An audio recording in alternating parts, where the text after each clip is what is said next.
Now look at Part 1. Part 1. Hear a conversation between a travel agent and a customer. The customer wants to book a coach ticket. First, you have some time to look at questions 1 to 7.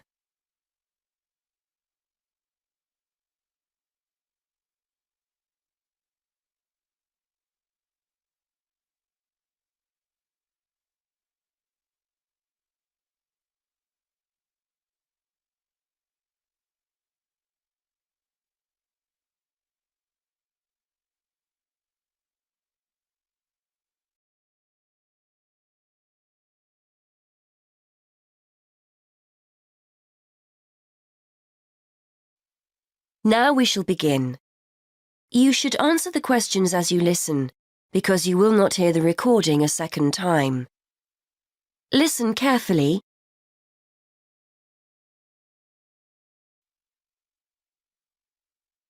Good morning. I'd like to book a coach to London. I was hoping you had something available this Saturday afternoon. Good morning, sir. Take a seat and I'll just check for you. Yes, we still have several free seats for Saturday. Where will you be leaving from? There are 3 pickup points in town: Main Street, Centenary Square, or the Central Bus Station. From Centenary Square, please. That's easier for me to get to than the bus station. And what time would you like to leave? There are coaches on the hour every hour, from 12 through till 6 p.m. Well, I'm meeting someone at the station in London and I need to be there for 4:30.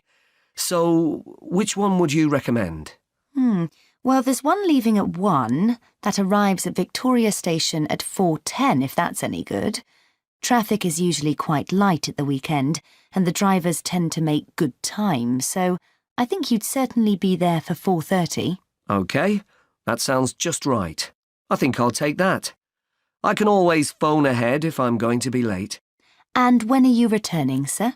Actually, I'm not sure when I'll be coming back, so I won't book a return ticket, just one way. I can always book you an open return if you'd like. You can use this at any time within the next month, as long as you contact us first to reserve a seat. Well, there's a chance I might be getting a lift back, you see, so I'll just pay for one way. I don't want to buy a return if I don't need it. OK, no problem. Are you travelling alone? Just the one ticket, please. I'm going down to visit my daughter at university. My son's meeting me at the station, so it's a proper family reunion. Very nice. OK, well, I can book that for you if you like, sir. That'll be £23.50. Now, I just need to take down some details. Can I have your name, please? Yes, it's Matthew Upton. That's U-P-T-O-N. And your address? 34 Allesley Road. Allesley, that's A-L-L-E-S-L-E-Y. And your telephone number? 01732 558 997. And your email address. We'll use this to send confirmation of your travel details. matt257@yahoo.co.uk. OK, thanks. Before you hear the rest of the conversation, you have some time to look at questions 8 to 10.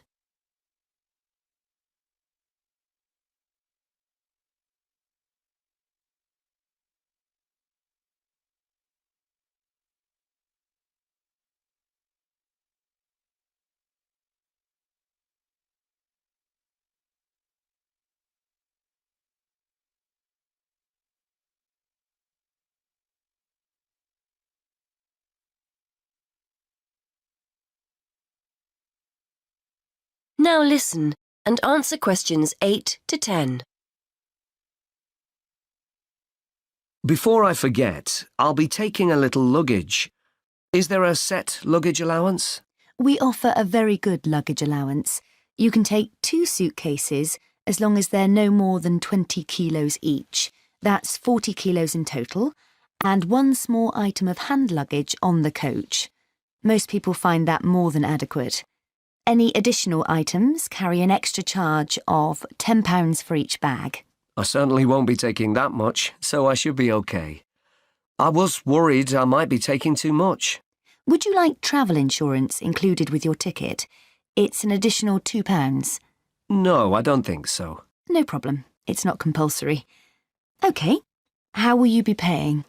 Actually, I've been having trouble with my debit card today, and I've left my checkbook at home, so I'd better pay in cash. You'll give me a receipt, won't you? Certainly, and we'll send confirmation to your email address as well. So that's £23.50, sir. If you just wait a minute, I'll print you off a receipt.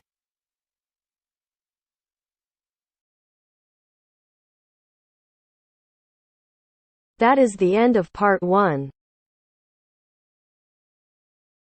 You now have half a minute to check your answers.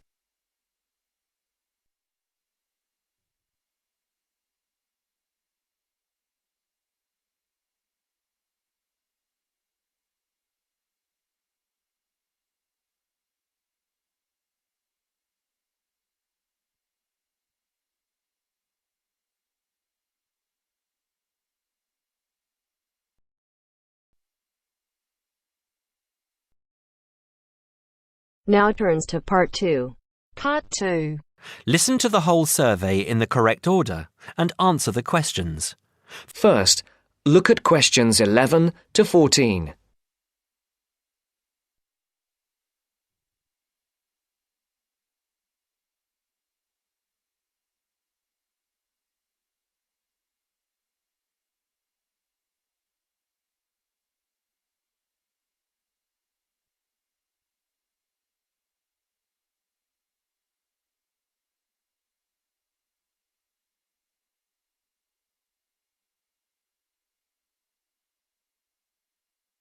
Listen carefully. Excuse me. Good morning.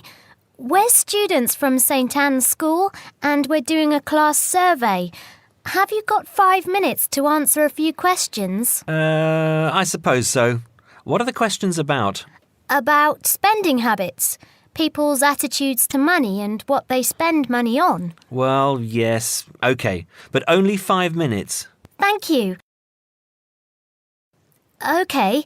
First of all, if you don't mind answering, what income band are you in? You just need to say low, average or high.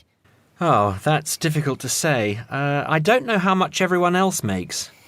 I'm certainly not poor, but I'm not rich either.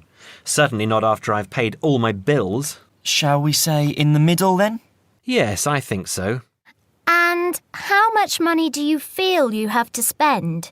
You said that you have to pay a lot of bills. Yes, I feel that I don't have very much. I earn quite good money, but it doesn't feel like that most of the time. I guess everyone would like to have a bit more money, though. OK, so what do you spend most of your money on? Well, most of it goes on monthly expenses. I've got a big mortgage on my house, and my children's school fees are very high. After I've paid for gas and electricity and water, and all the insurance on the house and my car, I don't have much left. I like taking my wife out to a nice restaurant once a month, but I don't very often buy clothes. Oh, and I collect radios. Old radios. That's my hobby. And how do you usually pay for the things you buy?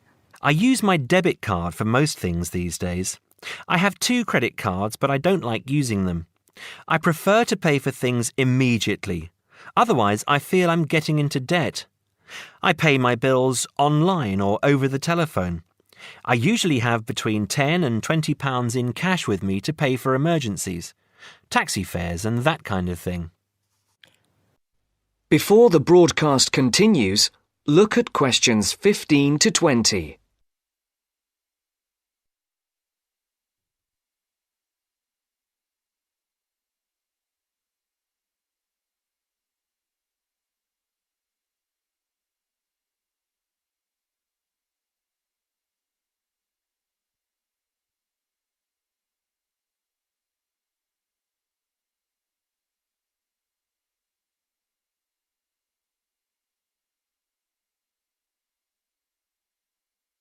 You will now listen to the second part of the talk.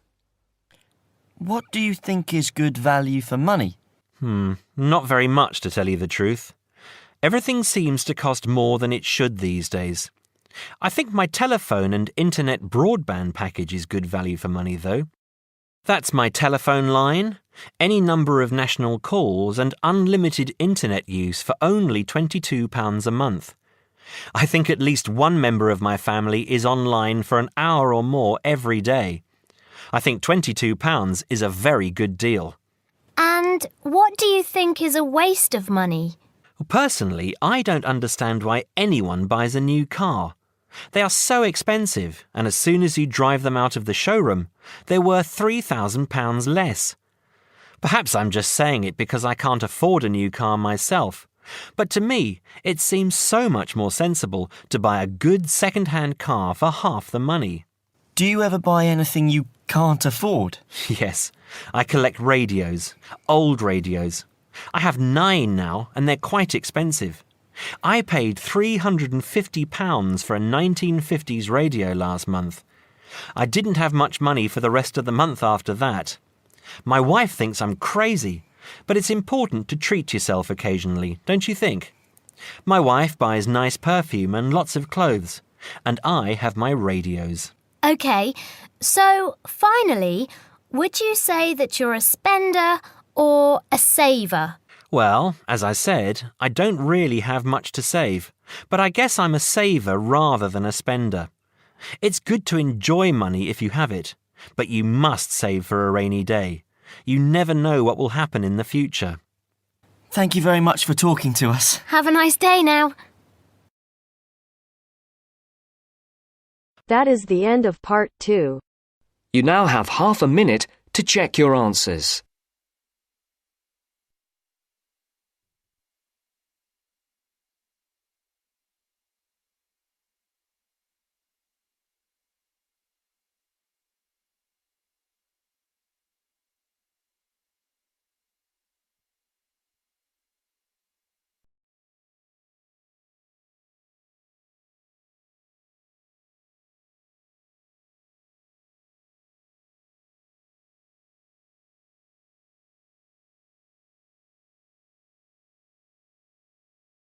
Now turns to part 3.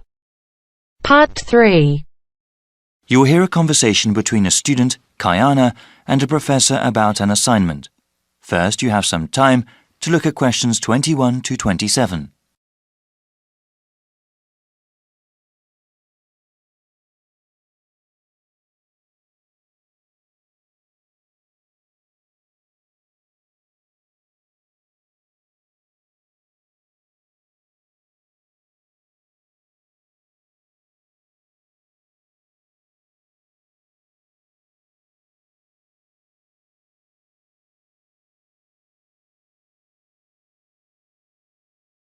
Now listen carefully and answer questions 21 to 27.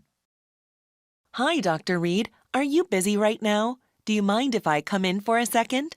Hey, Kiana. No, I don't mind at all. Thanks.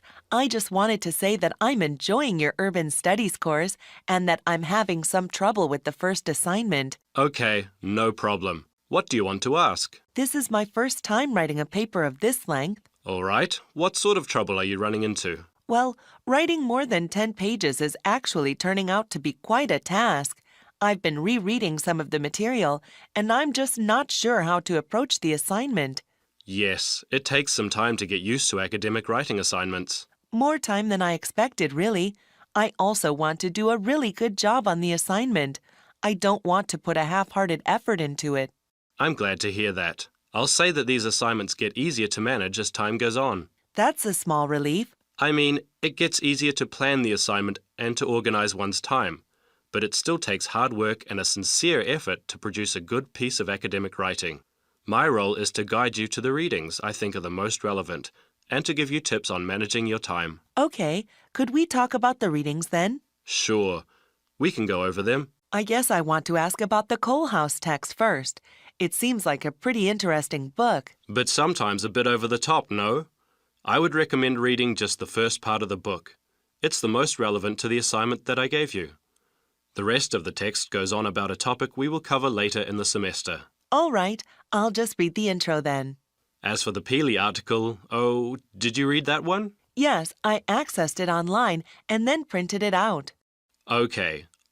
I would recommend you review that again. Also, remember what I said about the Liebskid article? I think you told the class to focus on the research methods, right? Yes. She approaches the problem in an innovative way. Let's see. For the Gary article, I think you should... Let me see. I think it would be best for you to read just the conclusion. Just the conclusion. I see. Yes, I would ask you to read the whole thing, but this way would be more efficient. Speaking of which, you should not bother reading the Wolfson article. Yeah, it didn't seem particularly relevant to the topic. Let's see. Any other reading you wanted to talk about? Let me see. Yes, the Cudler article. What do you think of that one? Ah, yes. How could I forget? That one is pretty central to the topic. I really think you must go over it again. Before you hear the rest of the conversation, you have some time to look at questions 28 to 30.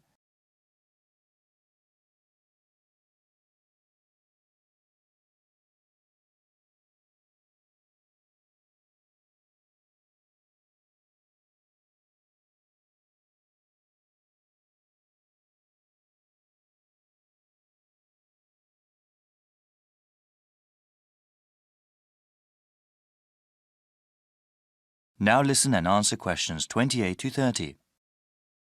All right. Is there anything else you wanted to ask about? Yes, I wanted to ask about the line graph that you provided. It seems that the legend identifying the different parts is not there. Ah, it must not have been photocopied correctly. Here, let me explain them. They all represent percentages of the population in Manassas, okay? Line 1 here at the top is the percentage of people who were born in a foreign country. Born outside the country. Okay, and this one? The next line down, line 2 refers to the percentage of people with citizenship. All right, got it. Those making a middle-class wage are represented by the 5th line down. Okay, middle-class wage earners. And the line number 4? That is the percentage of people with a college education or higher. All right, and the one in the middle? That one is the percentage of population who are married and have children. Got it. Thank you so much, Dr. Reed. I really appreciate your help.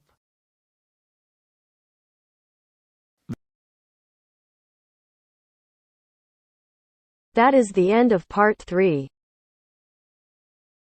You now have half a minute to check your answers.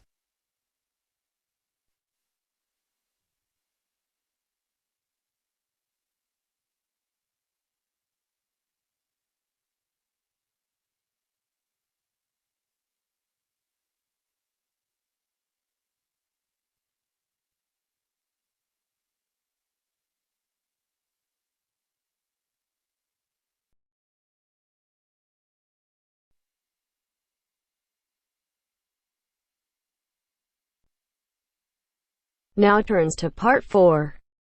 Part 4. First, you have some time to look at questions 31 to 40.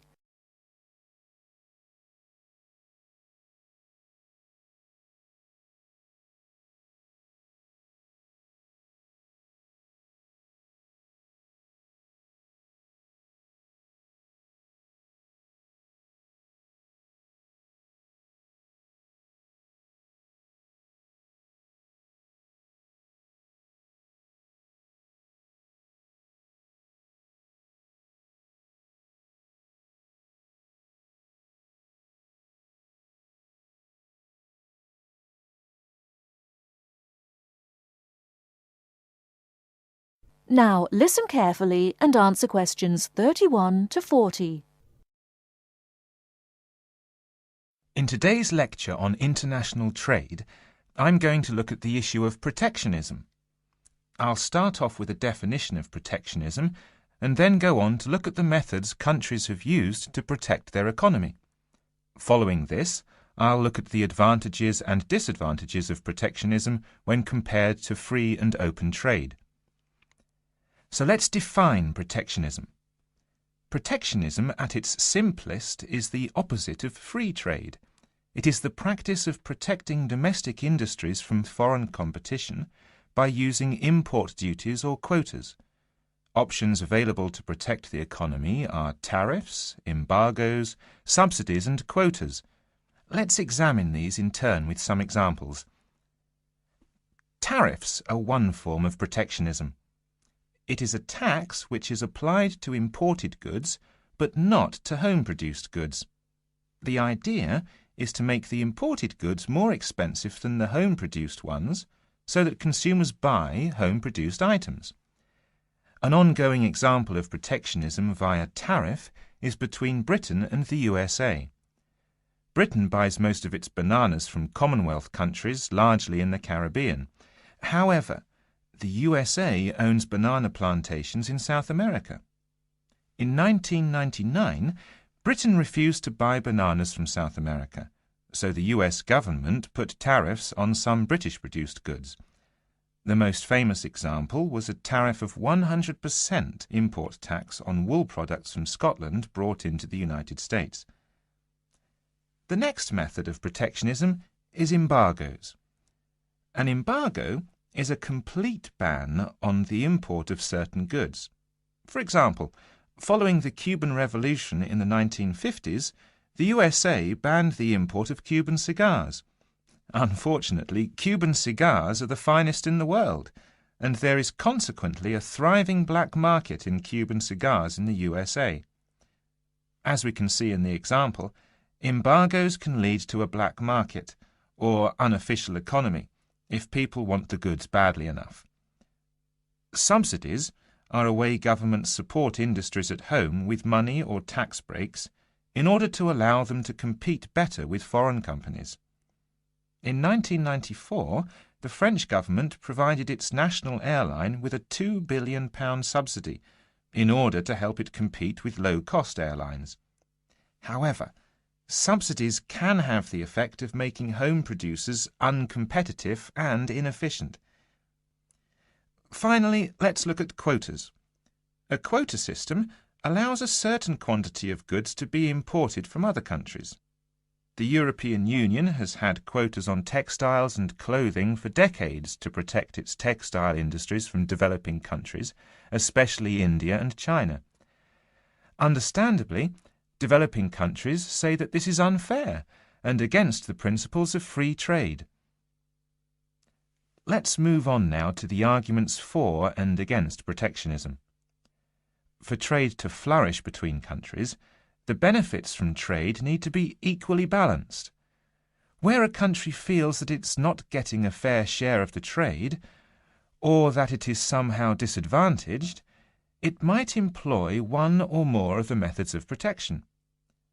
There are at least 4 arguments that may be given for using protectionism.